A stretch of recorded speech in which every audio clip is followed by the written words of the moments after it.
Over the span of human history, there are certain ideas that humans have had a very difficult time accepting. Ideas that no one has any problem with today, and are even grasped by children, actually took centuries to take root. And perhaps this is no more true than with the concept of negative numbers. Learn more about negative numbers and how they went from being absurd to commonplace on this episode of Everything Everywhere Daily.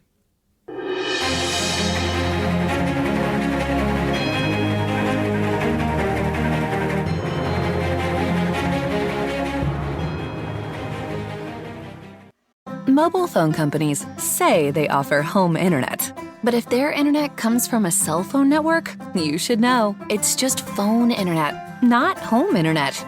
Keep your home up to speed with Cox. Cox internet is faster and has more reliable download speeds than 5G home internet.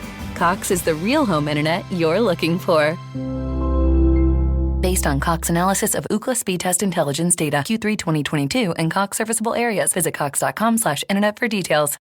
I have a brand new sponsor to the podcast that I'm excited to tell you about, ButcherBox. If you're unfamiliar with ButcherBox, they're a service that ships high-quality meats and seafoods directly to your door every month. And by high quality, I mean 100% grass-fed beef, wild-caught salmon, heritage breed pork, and free-range chickens, with no antibiotics or added hormones. And I speak from firsthand experience when I say that this level of quality can be very difficult to find at most local grocery stores. The way it works is that you sign up for a box of your choice, either a custom or curated box, and then every month you'll receive a box of high-quality meat. Depending on your choice, it will be enough to provide meat for 24 to 60 meals a month.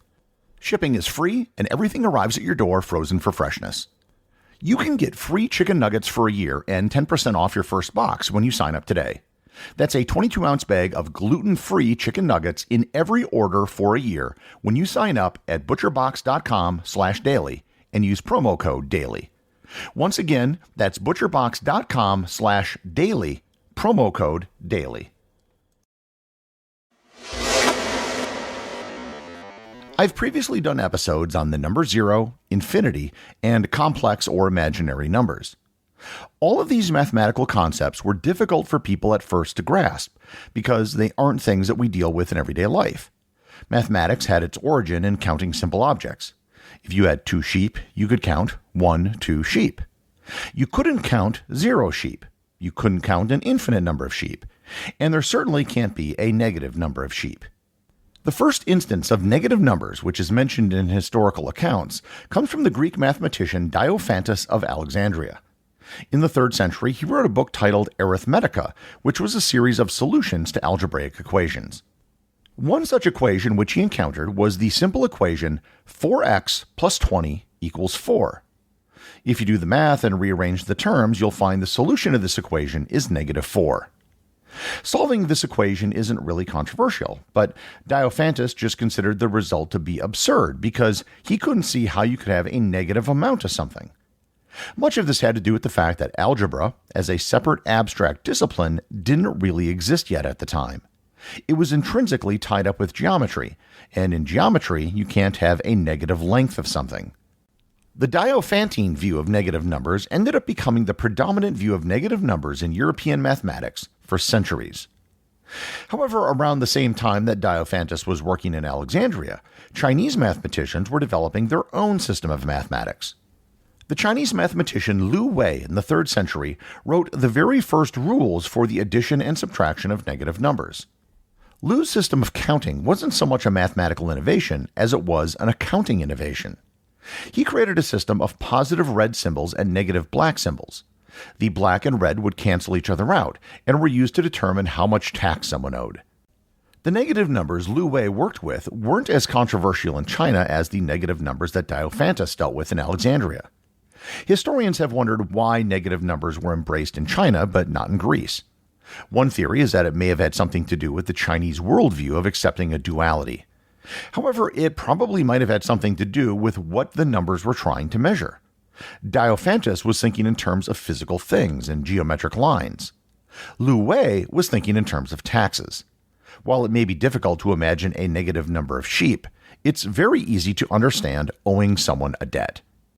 The system which Lu Wei documented was probably in place in China for centuries before he wrote it down. The next big advance in negative numbers came from the land which gave us the concept of zero, India. The great 7th century Indian mathematician Brahmagupta was the one who really figured out how to work with negative numbers and developed many of the rules we have regarding negative numbers today. If you remember back to my episode on the number zero, it was Brahmagupta who was the same person who developed the mathematical concept of zero. If you've taken an algebra class, you've probably dealt with the ideas of Brahmagupta, even if you didn't know it. It was Brahmagupta that created a general solution to the quadratic equation and allowed for solutions that were negative or zero. For the purpose of this episode, Brahmagupta's explanation of negative numbers used terms that his audience would have understood. He described negative numbers as debts and positive numbers as fortunes. Here are the rules that he created for doing basic arithmetic with negative numbers and zeros. In his own words, quote, "A debt minus zero is a debt. A fortune minus zero is a fortune. 0 minus 0 is 0. A debt subtracted from 0 is a fortune, and a fortune subtracted from 0 is a debt. The product of 0 multiplied by a debt or fortune is 0. The product of 0 multiplied by 0 is 0. The product or quotient of two fortunes is one fortune. The product or quotient of two debts is one fortune. The product or quotient of a debt and a fortune is a debt, and the product or quotient of a fortune and a debt is a debt." End quote. Change the words around, and these are the same rules that we use today for doing math with negative numbers. The story of negative numbers then moves to the Islamic world and the great Muslim mathematician Al-Khwarizmi, who I've mentioned on many episodes. Al-Khwarizmi did not actually embrace negative numbers. Al-Khwarizmi wrote the book Al-Jabr, from which algebra gets its name. And in it, he covers many of the concepts in algebra, but avoids anything dealing with negative numbers. He didn't come right out against negative numbers, but he just avoided using them. We know that Al-Khwarizmi was familiar with the works of Indian mathematicians such as Brahmagupta, but his work was also grounded in the geometry of the Greeks, which led him to dismiss negative results. About a century later, another Islamic mathematician, Abu al-Wafa, used negative numbers to represent debts. Abu al-Wafa and the 12th century mathematician al-Samawal are some of the only Islamic mathematicians to have used negative numbers. At this point, despite the concept having been independently discovered in China and India, and having been used to a limited extent during the Islamic Caliphate, the idea of negative numbers still hadn't caught on completely. In the 12th century back in India, Bhaskara II was solving quadratic equations and getting negative results, but he too rejected the negative values and the work earlier done by Brahmagupta. It wasn't until the 15th century that negative numbers started to appear in the works of European mathematicians. There was a study of Islamic and Byzantine mathematical text where negative numbers were used as solutions to equations. But even then, there was still resistance to the idea. One of the first Europeans to take advantage of the idea of negative numbers was the Italian Luca Pacioli, who is considered to be the father of modern accounting and used negative numbers in double-entry bookkeeping. Other European mathematicians in the 15th and 16th centuries took a similar approach as Islamic scholars. They recognized that negative numbers could solve equations, but they rejected the results. The 15th century French mathematician Nicolas Chiquet called them absurd numbers, as did the 16th century German monk and mathematician Michael Stiefel. However, some mathematicians didn't have any problem with negative numbers. Leonhard Euler and Carl Friedrich Gauss in the 17th century used negative numbers on a regular basis and as a part of their mathematical theorems. However, other mathematicians from the same era, such as Francis Maceras, said that negative numbers, quote, "darken the very whole doctrines of the equations, and make dark of the things which are in their nature excessively obvious and simple." End quote. The universal adoption of negative numbers didn't really happen until the 19th century. So, why am I doing a whole episode on negative numbers? It's because the idea of negative numbers and the story behind them is something that I'm guessing most of you have never even bothered to think about. The concept of negative numbers are in no way controversial, and they're very easy to understand. Almost every grade school classroom will have a number line on the wall with negative numbers on the left side of 0. Children can grasp negative numbers almost immediately, and you don't need anything more than grade school math to do arithmetic with them. Yet, as simple as they are to understand, it was a process that took almost 2,000 years before this simple concept was universally accepted. And that is the real story of negative numbers. that sometimes even the simplest of ideas can take centuries to catch on. The executive producer of Everything Everywhere Daily is Charles Daniel. The associate producers are Thor Thomsen and Peter Bennett. Today's review comes from listener Jim Tom is God over on Apple Podcasts in the United States.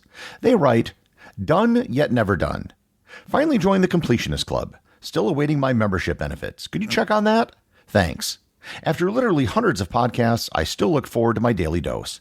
Even on topics I know plenty about, there is almost always something I didn't know. You have become a welcome addition to my daily routine and further cemented my trivia dominance. Thanks." Well, thank you, Jim Tom. I will bring your concern to the board of directors of the Completionist Club. They will establish an ad hoc committee to appoint a special investigator who will then be in charge of a blue ribbon panel who will look into the matter. We should have this taken care of before episode number 2000. Remember, if you leave a review or send me a boostagram, you too can have it read on the show.